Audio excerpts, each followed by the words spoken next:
Okay, so here's my two pennies worth. So the question is, it's really about we know what we're supposed to do in order to lose weight or to be healthier or whatever goal it is that we've got. Most of us know, we know we need to eat better. We know what it is that we need to eat and all of those things, and yet we still don't do it. And especially for some people, myself included, we may have even been there in the past. We've done it. We were really good. We lost weight.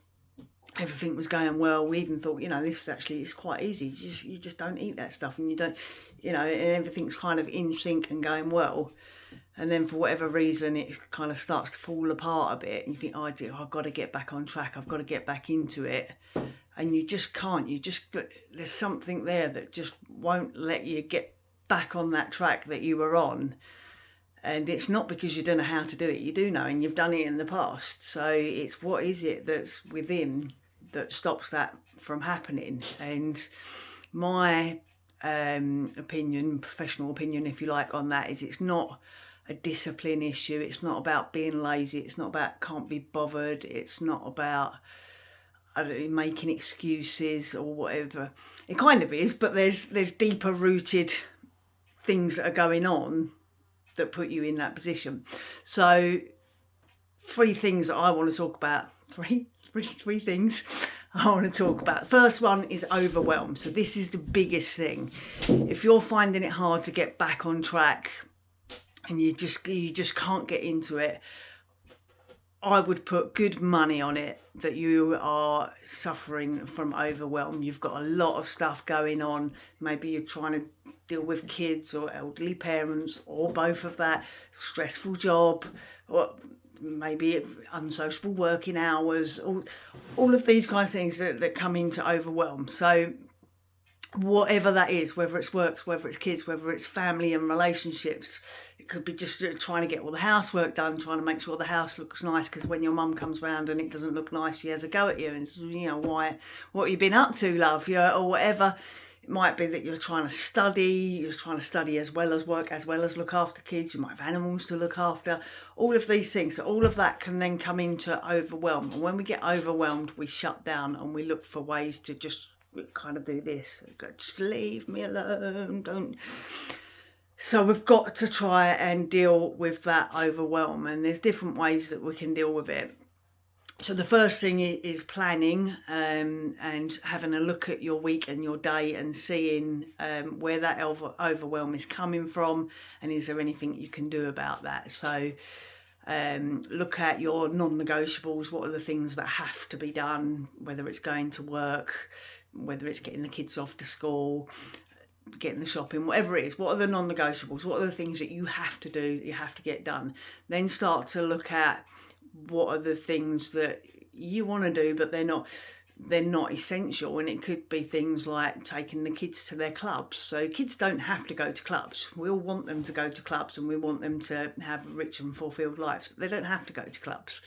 So those kind of things you can then start looking about, have I taken on too much here? It could be yourself. Are you doing too much? Are you going to too many clubs or social events or whatever? I don't know. Well, everybody's lives are different. So have a look at those. What are the non-negotiables that you have to do? What are the things that are not so urgent, that don't need to be done? And then what are the things that you want to do, you'd like to get done?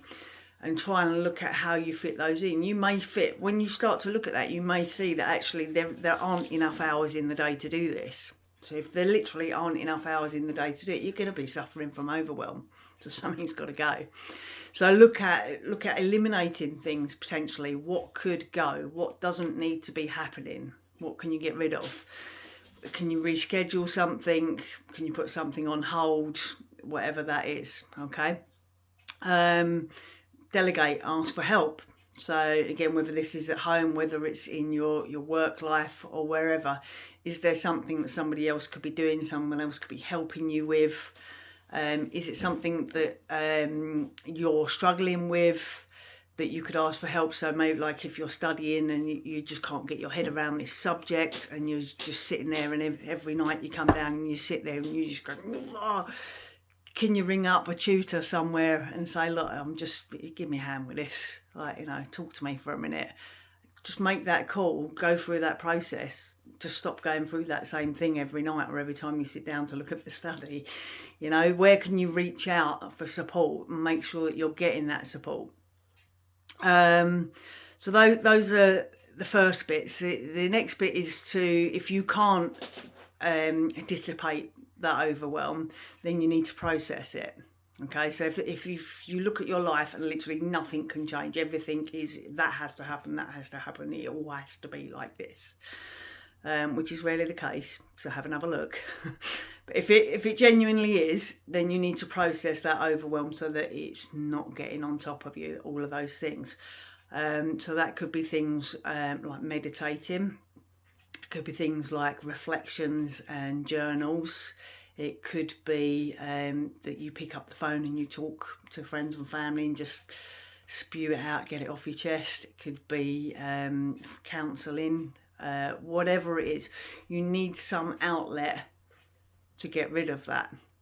Okay, so that you process that, you put it to bed at the end of the day or at the end of the week, and you've got a fresh, clean slate ready to move on. So look at ways to process. If you can't reduce the overwhelm, look at outlets of how you're going to process it.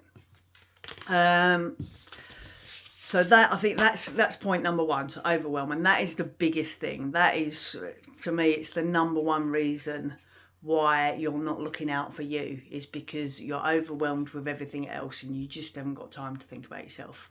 So that's the first thing that needs to change. Number two then is dopamine hits and reward. So when we get into that overwhelm, or we're not in a particularly good place within ourselves, we're looking for dopamine hits. We're looking for that little bit of light up in the brain. And we're looking for ways to reward and to comfort ourselves, and quite often that's through food. So what can we do about that? The first thing kind of comes back a little bit with the overwhelm is we should all be trying to create a life for ourselves that we don't feel that we need to escape from. Okay, that's the first thing. So we shouldn't be needing to shut down, get away from things. We should be able to embrace our lives and what's going on around us. So that's the first thing. Try and find ways to then be present so that you're not shutting out, so in the evenings, for example, you're not thinking, right, I need to switch off now, I'm just going to put Netflix on, I'm going to pour the wine, I just want to veg and go Try and find ways to, rather than tuning out of your life, how can you tune in and be present, but be in an environment that you want to be present in? So it might be, I don't know, again, it could be the meditating, it could be going for a nice walk, it could be, a nice sensory bath where it's nice and relaxing, you've got some oils in there, you've got, dimmed lights and candles and all of those things. And I'm aware when I say all of these things that I don't have kids. So you're probably sitting there thinking, you want to try that in my house. And I do appreciate that, but look for the ways. So if you've got a partner, can you get them to step up a little bit and say, look, I've got to have this 20 minutes, this half an hour. You've got to take over for me. Again, it's that delegation maybe. Maybe, he gives you half an hour one night and the next night you give him the half an hour because maybe he needs it as well. So you do that for each other. Maybe it's getting out of the house and you're just like, because I can still hear them downstairs, I can hear them arguing.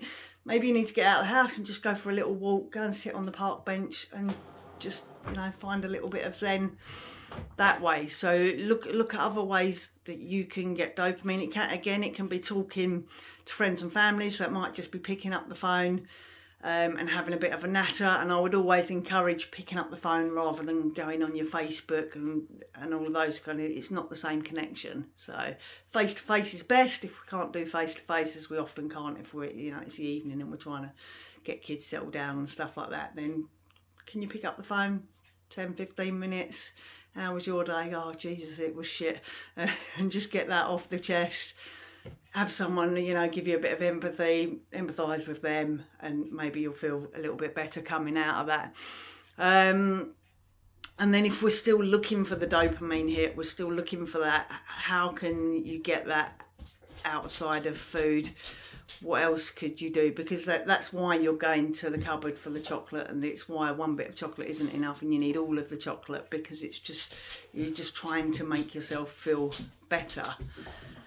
So looking for different ways to try and feel better, different things rather than grabbing for food.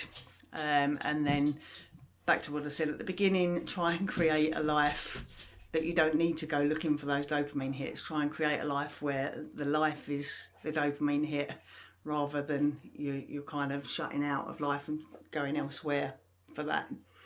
But that's the long game. So that's number 2, the dopamine hit, the reward. How are you getting your dopamine? How are you getting your reward? How can you create a life where you're not having to seek out those rewards all of the time, and you're getting it actually through being present in your life rather than trying to escape it? And then the third one is willpower and decision-making fatigue. So this is an actual thing, decision-making fatigue. They're 2 separate things, willpower, decision-making fatigue, but they kind of come in a little bit together. So we all think that the way that we lose weight or we go to the gym or all of these things is willpower. And willpower is really, really useful. But they've done studies and they've shown that it is a finite resource. It runs out. And that's obviously when the problems happen. So we need to get in a position where we don't run out of willpower, and that means that we need to not be calling on it too much. So try and get yourself into a situation where willpower isn't how you're dealing with your day and your issues. So for example, if you've got that massive bar of chocolate in the fridge, then you're gonna have willpower potentially all day, every day, until that chocolate is out of the fridge. If the chocolate isn't there, we haven't got to use the willpower.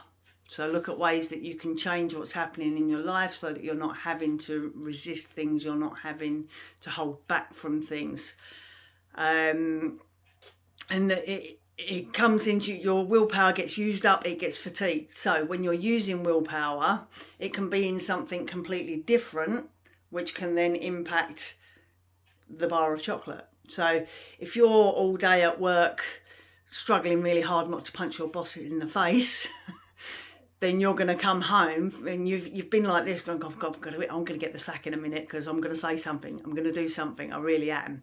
And you've been like that all day. You will come home and you've used up all your willpower to not punch your boss in the face. You now don't have the willpower to not have the chocolate that's in the fridge, so you're going to go for it. So, and that's how it goes. And it could be a multitude of things. It might not just be the boss, it might be that, it might be the kids that you're kind of having to hold your tongue and, oh God, how am I going to deal with them, and whatever it is. And even just to, come into the gym, so that might be taking you some willpower. Am I going to go? Am I not going to go? No, I really must go. I've got to go. That's using up some willpower. And again, that's something that you could maybe try and look at. Does it need willpower? Can you just make that a non-negotiable? So you're not having to go through that process in your mind of will I, won't I, or it's a bit cold out, bit wet out, bit warm out, whatever. Can you make it so you're not going through that decision-making process and it just is? Because that will help. So look at how you can reduce that. Decision-making fatigue is similar. So if you look at a lot of the kind of top people, your kind of Mark Zuckerbergs, your Steve Jobs, your Simon Cowell, those kind of people, you may notice that they always dress the same. So they've always typically got the black trousers on, the grey t-shirt or the grey jumper, and that's their wardrobe. And actually, if you go around their houses, you will see that they've got 10 pairs of black trousers, 10 grey t-shirts. And the reason that they do that, these are the top successful people in the world, the reason that they do that is to reduce decision-making fatigue. So they don't want to have to think about what clothes they're going to wear. They just go and that's what they put on. That's one less decision they've got to make today. And so you might be doing that. Like I say, you might be deciding whether to come to the gym or not. You're deciding what clothes. You might not only have to decide your clothes, you might be deciding your kids' clothes. you're maybe deciding what meals you're going to have, you're deciding how you're going to entertain the kids at the weekend. All of these things are decisions, and when you have too many decisions to make, you then get to dinner, or you get to the chocolate in the fridge or whatever it is, and you either are not in a position to make a decision, or you make a bad decision. So you think, oh, I can't bother to think about what to do for dinner, let's go to the chippy, let's get a takeaway, or whatever it is. Or it comes down to, again, that, am I going to have the chocolate, am I not going to have it? Whatever, I'm just going to have it. Because you've got decision fatigue, you've made too many choices today, you've had to think about too many things, and you've now got to that point, I can't think about anything else, I'm just going to do it. That's it, I'm doing it. So those are my 3 things. So number 1, overwhelm. Number 2, dopamine and reward. Number 3, willpower and decision-making fatigue. Look at those 3 things in your life. You tell me. So get back on the chat and tell me whether I've struck a chord with you, whether any of those things are going on with you, and what you could potentially change.